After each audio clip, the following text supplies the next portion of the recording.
Bismillahirrahmanirrahim. Di sini bagian terakhir dalam padilah surah Al-Baqarah. Wa qala al-Bukhari, berkata Imam Al-Bukhari. Wa qala Lais, telah berkata Lais. Haddatsani Yazid ibn al-Had, telah mengabarkan kepada kami Yazid ibn Had. An Muhammad ibn Ibrahim, dari Muhammad ibn Ibrahim. An Usaid ibn Hudayr, dari Usaid bin Hudayr.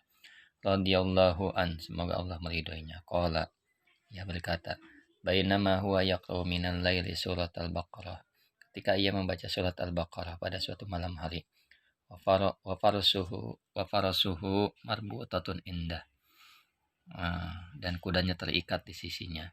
Idjalat al-faras, ketika ia membaca tersebut, kudanya berputar-putar. Fasakanat, kemudian ia berhenti dari membacanya, kudanya pun tenang.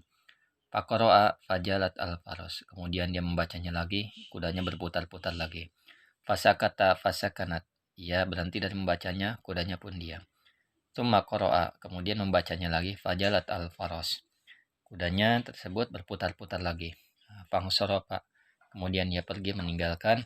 Wa kana ibnu Yahya qariban minha, karena anak yang bernama Yahya dekat sekali dengan kuda tersebut.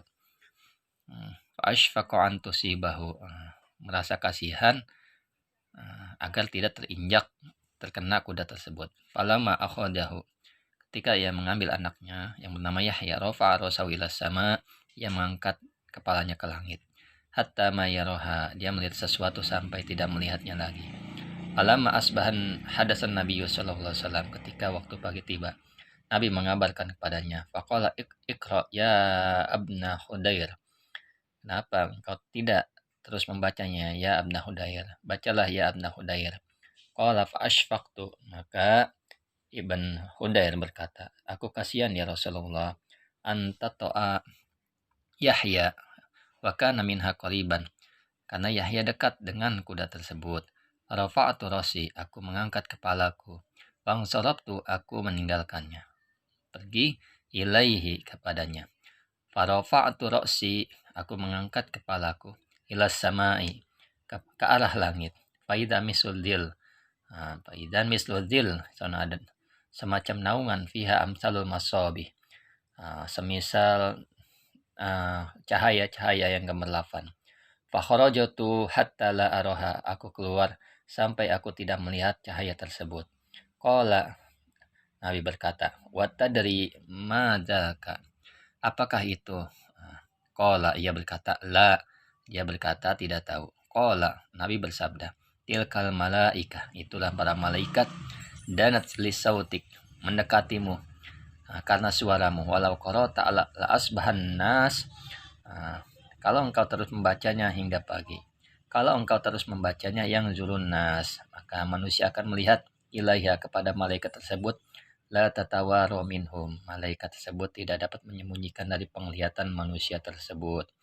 Alhamdulillahirabbil alamin. Itulah hadis tentang keterangan tentang fadilah surat Al-Baqarah. Barang siapa yang membacanya, surat Al-Baqarah dan surat-surat yang lainnya, insyaallah yang datang pada kita adalah malaikat yang diutus oleh Allah Subhanahu wa taala. Maka kalau di rumah kita dari sepi membaca Al-Qur'an, surat Al-Baqarah maupun surat yang lainnya, yang datang jin fasik, jin kafir, dan setan yang terkutuk yang ada di rumah kita, sehingga rumah kita menjadi tidak nyaman, tidak tentram. Maka jika yang datang malaikat, insya Allah rumah kita akan terasa nyaman, tentram, dan penuh dengan kedamaian, penuh dengan rahmat Allah Subhanahu wa taala. Rajin-rajinlah kita membaca Al-Qur'an. Mudah-mudahan bermanfaat. Saya akhiri, wassalamualaikum warahmatullahi wabarakatuh.